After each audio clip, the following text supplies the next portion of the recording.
ಇಂದಿನ ಭಕ್ತಿ ಸಂದೇಶವನ್ನು ನೋಡೋಣ. ನಮೇ ವಿದುಃ ಸುರಗಣಾಃ ಪ್ರಭವಂ ನ ಮಹರ್ಷಯಃ ಅಹಮಾದಿರ್ಹಿ ದೇವಾನಾಂ ಮಹರ್ಷೀಣಾಂ ಚ ಸರ್ವಶಃ.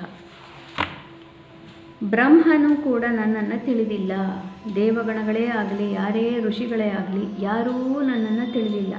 ನಾನೇ ಆದಿ, ಪ್ರತಿಯೊಂದಕ್ಕೂ ನಾನೇ ಆದಿ. ನನ್ನಿಂದಲೇ ಪ್ರತಿಯೊಂದು ಕೂಡ ಜನ್ಮವನ್ನು, ಅಸ್ತಿತ್ವವನ್ನು ಪಡೆದುಕೊಂಡಿರುವುದು. ಇಂದು ಶ್ರೀ ಪರಾಭವನಾಮ ಸಂವತ್ಸರೆ ದಕ್ಷಿಣಾಯನೆ ಗ್ರೀಷ್ಮ ಋತು ಆಷಾಢ ಮಾಸೆ ಶುಕ್ಲಪಕ್ಷೆ. ಇಂದು ಮಂಗಳವಾರ 21ನೇ ತಾರೀಕು, ಸಪ್ತಮಿ ತಿಥಿ ಹಾಗೂ ಇಂದು ಚಿತ್ತಾ ನಕ್ಷತ್ರ. ಮೇಷರಾಶಿಯವರಿಗೆ ಇಂದು ಬೆಳಗ್ಗೆಯಿಂದ ಮಧ್ಯಾಹ್ನದವರೆಗೂ ಕೂಡ ಮನಸ್ಸಿಗೆ ಸ್ವಲ್ಪ ನೆಮ್ಮದಿ, ನಿಮ್ಮ ಮನೆಯ ಆಚೆಗಿನ ವಾತಾವರಣದಿಂದ ಪ್ರಾಪ್ತಿಯಾಗುತ್ತೆ. ಆದರೆ ಮಧ್ಯಾಹ್ನದ ನಂತರ ದಾಂಪತ್ಯದಲ್ಲಿ ನೆಮ್ಮದಿ, ಮನೆಯ ಒಳಗಡೆ ನಿಮಗೆ ಬಂಧು ಬಾಂಧವರಿಂದ ಹಾಗೂ ನಿಮ್ಮ ಬಿಸ್ನೆಸ್ ಪಾರ್ಟ್ನರ್ಗಳೇ ಇರಬಹುದು, ಅವರಿಂದ ಇವತ್ತು ನಿಮಗೆ ಮನಸ್ಸಿಗೆ ನೆಮ್ಮದಿ ಸಾಧ್ಯ. ಪಾರ್ಟ್ನರ್ಶಿಪ್ಗಳಲ್ಲಿ, ದಾಂಪತ್ಯದಲ್ಲಿ ಯಶಸ್ಸು.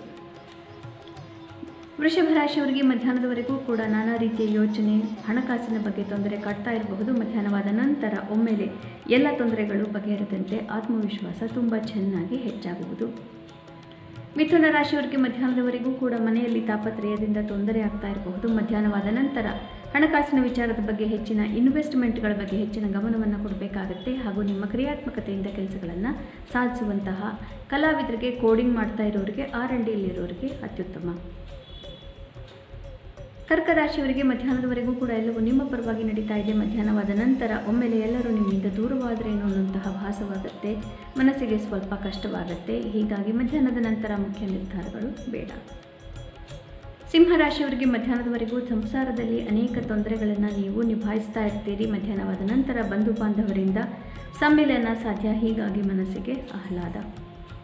ಕನ್ಯಾ ರಾಶಿಯವರಿಗೆ ಮಧ್ಯಾಹ್ನದವರೆಗೂ ಕೂಡ ನಿಮ್ಮದೇ ಆದಂತಹ ವೈಯಕ್ತಿಕವಾದಂತಹ ಯೋಚನೆಗಳನ್ನು, ವೈಯಕ್ತಿಕ ಬದಲಾವಣೆಗಳನ್ನು ಮಾಡ್ಕೊಳ್ಳೋದ್ರ ಬಗ್ಗೆ ನೀವು ಗಮನ ಹರಿಸ್ತಾ ಇರ್ತೀರಿ.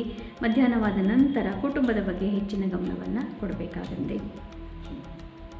ತುಲಾ ರಾಶಿಯವರಿಗೆ ಮಧ್ಯಾಹ್ನದವರೆಗೂ ಕೂಡ ಸ್ವಲ್ಪ ಕಷ್ಟವೇ ಆಗಿರುತ್ತೆ. ಎಲ್ಲ ಮುಖ್ಯವಾದಂತಹ ಸಂಬಂಧಗಳೆಲ್ಲ ಒಡೆದು ಹೋದ್ವೇನೋ, ತೊಂದರೆ ಅಂತ ಭಾವನೆ ಬರ್ತಾ ಇರುತ್ತೆ. ಆದರೆ ಮಧ್ಯಾಹ್ನವಾದ ನಂತರ ಒಮ್ಮೆಲೆ ಮಾರ್ಗದರ್ಶನ ಪ್ರಾಪ್ತಿಯಾಗಿ ಮನಸ್ಸು ತಿಳಿಯಾಗುವುದು.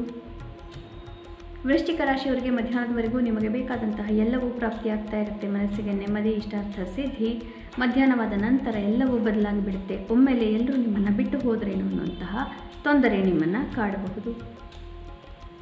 ಧನು ರಾಶಿಯವರಿಗೆ ಮಧ್ಯಾಹ್ನದವರೆಗೂ ಕಾರ್ಯಕ್ಷೇತ್ರದ ಜವಾಬ್ದಾರಿಗಳು ಹೆಚ್ಚಾಗಿ ಇರುತ್ತೆ. ಮಧ್ಯಾಹ್ನವಾದ ನಂತರ ಮೋಜು ಮಸ್ತಿ, ಮಿತ್ರರೊಂದಿಗೆ ಪ್ರಾಪ್ತಿ, ಮನಸ್ಸಿಗೆ ಅತಿ ಹೆಚ್ಚಿನ ಸಂತೋಷ ಹಾಗೂ ಪ್ರೀತಿ ಪಾತ್ರರಿಂದ ಇಂದು ಸ್ವಲ್ಪ ಕಷ್ಟವಾಗಬಹುದು. ಆದರೆ ಮಿತ್ರರು ಸಹಾಯ ಮಾಡ್ತಾರೆ. ಮಕರ ರಾಶಿಯವರಿಗೆ ಮಧ್ಯಾಹ್ನದವರೆಗೂ ಕೂಡ ಸ್ವಲ್ಪ ಅದೃಷ್ಟ ಪರೀಕ್ಷೆ ನಡೀತಾ ಇರಬಹುದು. ಮಧ್ಯಾಹ್ನವಾದ ನಂತರ ಒಮ್ಮೆಲೆ ಕಾರ್ಯಕ್ಷೇತ್ರದಲ್ಲಿ ಹೆಚ್ಚಿನ ಯಶಸ್ಸು. ಕುಂಭರಾಶಿಯವರಿಗೆ ಮಧ್ಯಾಹ್ನದವರೆಗೂ ಸ್ವಲ್ಪ ತೊಂದರೆಗಳೇ, ಮನಸ್ಸಿಗೆ ಅಷ್ಟೊಂದು ನೆಮ್ಮದಿ ಇರೋದಿಲ್ಲ. ಮಧ್ಯಾಹ್ನವಾದ ನಂತರ ಒಮ್ಮೆಲೆ ಭಾಗ್ಯೋದಯವಾಗುತ್ತೆ. ಹಿರಿಯರ ಆಶೀರ್ವಾದ ಪ್ರಾಪ್ತಿಯಾದಂತೆ ಮನಸ್ಸಿಗೆ ನೆಮ್ಮದಿ ಮತ್ತು ಭಗವಂತ ಆಶೀರ್ವಾದ ಮಾಡಿದಂತೆ ಮನಸ್ಸಿಗೆ ನೆಮ್ಮದಿ ಸಾಧ್ಯ.